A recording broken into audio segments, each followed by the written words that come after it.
Are you dreaming for getting admission in BSc Nursing but feeling confused about where to study, what to study, and how to revise? Don't worry, I am here to explain every single point and I am here to explain the preparation strategies. Hi everyone, this is Muskan Yadav, a BSc Nursing student in SNMC Agra.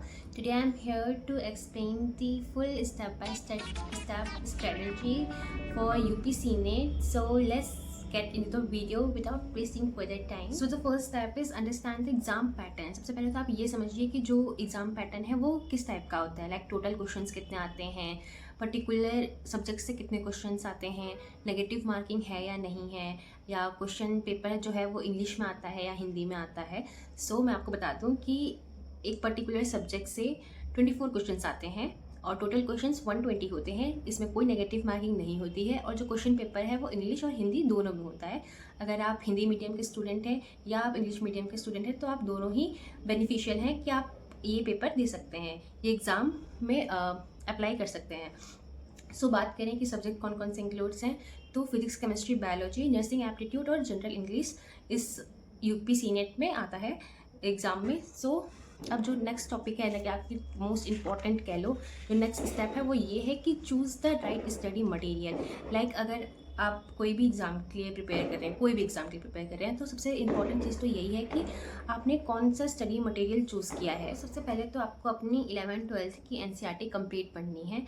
एकदम complete मतलब आपको हर एक point पता होना चाहिए कि हाँ NCERT में कौन सी चीज़ कहाँ पे दी हुई है। तो आपकी मतलब मेमोरी इतनी शार्प होनी चाहिए कि आपको एनसीईआरटी तो बहुत अच्छे से पढ़ी हो, क्योंकि जो पूरा क्वेश्चन पेपर है वो एनसीईआरटी बेस्ड ही होता है। अगर आप नीट के एस्पिरेंट रह चुके हैं या फिर आपने ड्रॉप वगैरह लिया है तो आपने बहुत अच्छे से तैयारी करी होगी, लाइक एनसीईआरटी तो बहुत अच्छे से पढ़ ली होगी।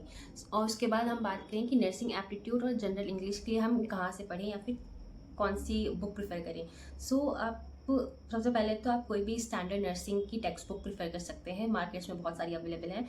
तो आप उस वहाँ से नर्सिंग एप्टीट्यूड का क्वेश्चन प्रैक्टिस कर सकते हैं। एंड जनरल इंग्लिश के लिए तो आप कोई से भी लूसेंट वगैरह की बुक यूज़ कर सकते हैं, मतलब आप उसको प्रीफर करिए क्योंकि उसमें सब कुछ दिया होता है, तो आपको कोई भी प्रॉब्लम नहीं होगी अगर आपका कोई भी क्वेश्चन आता है पेपर में तो। ओके, सो जो क्वेश्चन पेपर है उसमें हर सब्जेक्ट से 24 क्वेश्चंस आते हैं। तो हम ऐसा नहीं कह सकते कि ये वाला जो सब्जेक्ट है वो हम कम पढ़ें तो हो जाएगा, या फिर हम बायोलॉजी ज़्यादा पढ़ लें तो उसमें हम ज़्यादा अच्छा कर लेंगे, ऐसा कुछ नहीं है। आपको सारे सब्जेक्ट को इक्वली प्रियोरिटाइज़ करना है, क्योंकि जो जितने भी क्वेश्चन पेपर हैं, मतलब जो भी क्वेश्चन पेपर में जितने भी सब्जेक्ट्स हैं सबको इक्वल नंबरिंग करिए, लाइक 24 24 24। तो आपको सारे सब्जेक्ट्स को इक्वली मतलब पढ़ना है, लाइक अच्छे से सारे सब्जेक्ट्स को इक्वली डिवाइड करना है। Now the third step is make a particular time table.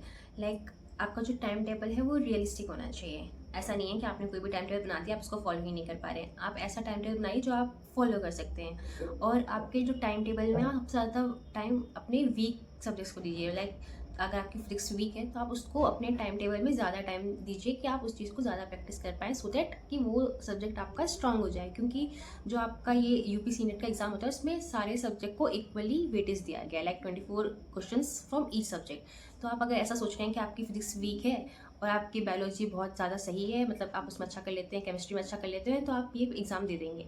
Exam pattern बहुत सिंपल होता है, एग्ज़ाम के क्वेश्चंस बहुत सिंपल होते हैं, बट आप ये भी देखिए कि इस एग्ज़ाम को देने के लिए क्राउड कितनी ज़्यादा है। लाइक बहुत सारे बच्चे ये एग्ज़ाम दे रहे हैं, तो वो सारे बच्चों ने बहुत अच्छी तैयारी करी है। तो आप अपने आप को ये बहुत लाइटली मत लीजिए कि हाँ हो जाएगा, क्योंकि एग्ज़ाम ईजी है पर क्राउड भी उतना ही ज़्यादा है। तो ये चीज़ भी आप फोकस में रखिए। नाउ बात करते हैं कि अगर आपको अपना टाइम टेबल बनाना है तो किस हिसाब से बनाएं। मेरे हिसाब से अगर आप मॉर्निंग टाइम पे अपना न्यू टॉपिक रखते हैं, लाइक आप जो भी टॉपिक आपने नहीं अभी तक पढ़ा है वो टॉपिक आप अपना मॉर्निंग टाइम में रखिए। इवनिंग में आप प्रीवियस ईयर के एमसीक्यूज ट्राई करिए, मतलब एमसीक्यूज प्रैक्टिस करिए प्रीवियस ईयर, सो दैट आपको पता चले कि अब तक कैसे क्वेश्चंस आए हैं और आप कहाँ पे स्टैंड करते हैं। सो आप अपना प्रैक्टिस अच्छे से कंटिन्यू कर पाएँ। और नाइट के टाइम पे आपने जो मॉर्निंग में न्यू टॉपिक्स पढ़े हैं उसको आप नाइट पे रिवाइज कर लीजिए। तो ऐसे करके आपका रिवीजन भी हो जाएगा और आपके न्यू टॉपिक्स कवर भी हो जाएंगे, और आप एमसीक्यू जो भी प्रीवियस ईयर है या फिर उस टॉपिक से रिलेटेड जो भी एमसीक्यू है उसको भी आप एक बार प्रैक्टिस कर लीजिए। Now focus on MCQ practice. Like आप डेली रिवीजन कर रहे हैं, डेली रिवीजन कर रहे हैं, अपने जो भी आपने न्यू टॉपिक्स पढ़ी उसका एक बार रिवाइज कर रहे हैं, तो आप MCQ प्रैक्टिस भी डेली करिए। इससे क्या होगा कि आपको उतने टाइम में अगर आपको जितना भी आपका एग्ज़ाम का टाइम है उतने ही टाइम में आप उतने ही क्वेश्चंस को प्रैक्टिस करें, तो आपकी इससे स्पीड बढ़ेगी, एक्यूरेसी बढ़ेगी। और अगर आप MCQ प्रैक्टिस कर रहे हैं, आपसे कोई क्वेश्चंस गलत हो गए हैं, तो आप उस क्वेश्चंस को नोट करिए, उस पर्टिकुलर टॉपिक को बहुत अच्छे से वापस से पढ़िए, सो दैट कि आप ये गलती नेक्स्ट टाइम ना कर पाएँ। अगर आपसे कोई क्वेश्चंस गलत हो जा रहे हैं तो उसको आप नोट डाउन करके उस क्वेश्चंस को भी पढ़िए, और उस क्वेश्चन से रिलेटेड जितने भी अदर क्वेश्चंस हैं या फिर जितना भी टॉपिक्स है उसको भी वापस से पढ़िए। सो इससे आपका जो टॉपिक है वो बहुत अच्छे से क्लियर हो जाएगा और ये मिस्टेक वापस से नहीं होगी। Now the last step is smart revision strategy. अगर आपने पूरा टॉपिक कंप्लीट कर लिया है बट आपने रिवीजन नहीं किया है, तो आपने जितने भी टॉपिक्स कवर किए हैं वो आप भूल जाएंगे। सो अगर आप अच्छे से रिवाइज करते हैं टॉपिक, आपके पास एक पर्टिकुलर प्लान है रिवीजन करने के लिए, तो बहुत अच्छी बात है। बट अगर आपके पास कोई ऐसा प्लान नहीं है तो मैं आपको हेल्प कर दे रही हूँ। आपने जिस दिन न्यू टॉपिक पढ़ा है, अगर आपने आज सुबह कोई नया टॉपिक पढ़ा है, तो उसी दिन शाम को आप उस चीज़ का रिवीजन कर लीजिए, और नेक्स्ट 7 डेज़ में या फिर 5 to 7 डेज़ के अंदर एक बार और उस टॉपिक को पढ़ लीजिए, कि अगर आप उस टॉपिक को ज़रा से भी भूल रहे हैं तो आपको वो चीज़ वापस से रिकॉल हो जाए। और एक बार एग्ज़ाम से पहले तो आप ज़रूर सारे टॉपिक्स को एक बार ज़रूर देख लें, क्योंकि ऐसा होता है कि हमने बहुत टाइम पहले कोई टॉपिक पढ़ा है और बाद में हम उस चीज़ को थोड़ा सा भूल गए हैं, हमने उस चीज़ पर ज़्यादा फोकस बार बार दिया नहीं, और वो टॉपिक इंपॉर्टेंट हो सकता है क्योंकि आपको नहीं पता कि कौन सा टॉपिक इंपॉर्टेंट है, कौन सा नहीं, या किस टॉपिक से ज़्यादा क्वेश्चंस बन जाएंगे। तो आप सारे टॉपिक्स को थोड़े थोड़े दिनों में रिवाइज करते रहिए, सो दैट कि आपको वो चीज़ याद रहे। एंड मोस्ट इम्पॉर्टेंट थिंग है पूरे वीडियो को अगर मैं शॉर्ट में बता दूं, कि आप जो भी पढ़ रहे हैं NCERT बेस्ड पढ़िए। नेक्स्ट थिंग कि आप उसका MCQ रिवीजन ज़रूर करिए, प्रीवियस ईयर क्वेश्चन पेपर को ज़रूर सॉल्व करिए, और रिवीजन टाइमली करते रहिए, सो दैट आप एक भी टॉपिक को भूलें नहीं, और अगर आप भूल भी रहे हैं तो रिवीजन के थ्रू आपको वो चीज़ें याद आ जाए। So that's all.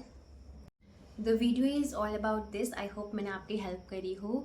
So thank you so much for watching. Do share and subscribe to my YouTube channel and keep your love and support with me. Thank you and thank you so much. Have a good day.